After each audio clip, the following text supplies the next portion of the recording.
Les normes techniques AFNOR, pour notre entreprise, c'était avant tout des contraintes. Des contraintes, des nomenclatures, qu'est-ce qu'il va falloir encore qu'ils fassent, on n'arrête pas de changer. Voilà. Donc c'était vraiment conçu comme une contrainte. Et puis ensuite, au lieu de les subir, je pense qu'il faut s'y intéresser. Et là, je dirais, c'est le rôle de la FFB, nos unions de métiers, d'essayer de comprendre. Nos unions de métiers nous ont démocratisé, nous ont expliqué un peu ce qu'étaient les normes, il y a eu des guides, des choses comme ça. Et donc, à partir de ce moment-là, on a peut-être une vision un peu plus objective de la norme. On parle beaucoup de normes techniques, de réglementation, d'avis techniques. Dans cette jungle, les entreprises aujourd'hui sont perdues, ne savent plus quels documents utiliser. Dans nos commissions, on y travaille pour apporter des documents plus synthétisés, plus clairs, dans l'objectif d'apporter toujours plus de services à nos adhérents. Avec nos collègues, on parle évidemment des normes. C'est vrai qu'il y a des gens qui sont plus sensibilisés, d'autres pas du tout. Ce qui est important pour nous, c'est de savoir comment on la vit, comment est-ce qu'on l'a subit, est-ce qu'on est en avance, est-ce qu'on s'en sert comme une opportunité. Et ça, je dirais, ça se fait beaucoup quand même au sein des unions de métiers. Ça se fait un petit peu sur les chantiers, ça se fait également dans les réunions locales que l'on a dans les départements. On a des réunions de département avec nos collègues. Donc voilà, on sait qu'on a tous des visions différentes, une maturité par rapport à des normes différentes, mais ça nous permet d'échanger. La norme doit être là pour avancer, c'est clair. Et le rôle de la fédération là-dedans, c'est bien sûr de mettre en place des normes qui sont au plus près et du professionnel, mais aussi du client, parce qu'il ne faut quand même pas l'oublier. Il y a un côté très ludique, très sympa, que je passe avec mes collaborateurs.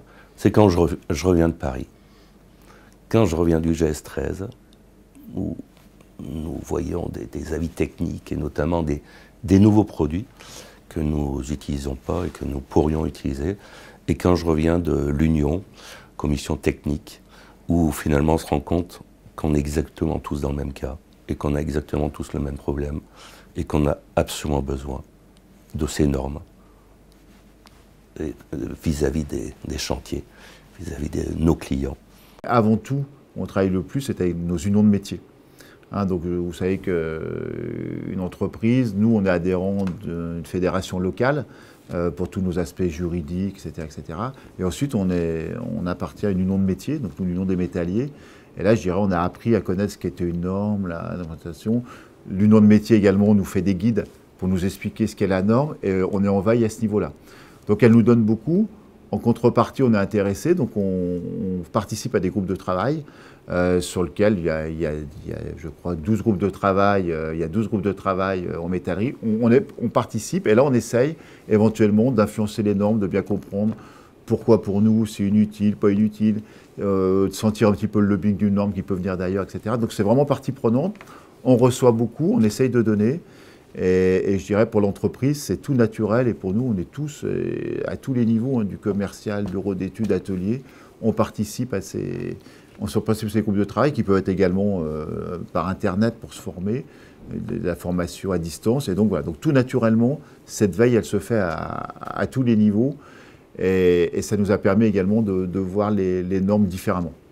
Pour la révision des prochaines normes, en disant attention, il y a là un trou, il y a là un manque. À nous de travailler, comme je le fais au niveau de l'Union professionnelle nationale, avec le GRAF, qui sont donc les autres unions, plafistes, plaquistes, menuisiers, carreleurs, peintres, poseurs de vêtements de sol, pour s'entendre sur les écarts constatés et comment, non pas réécrire la norme, puisqu'elle est écrite, mais comment la compléter, comment parfaire pour que le client soit purement satisfait de nos propositions de notre travail. Il faut vraiment qu'on ait un vecteur commun, une parole commune, et en cela la FFB est essentielle avec son rôle sur la normalisation, sur l'Europe, etc. Donc c'est quelque chose de primordial pour nous, sinon nos métiers vont être pris par des industriels, on n'aura plus de raison d'être, on deviendra des simples exécutants.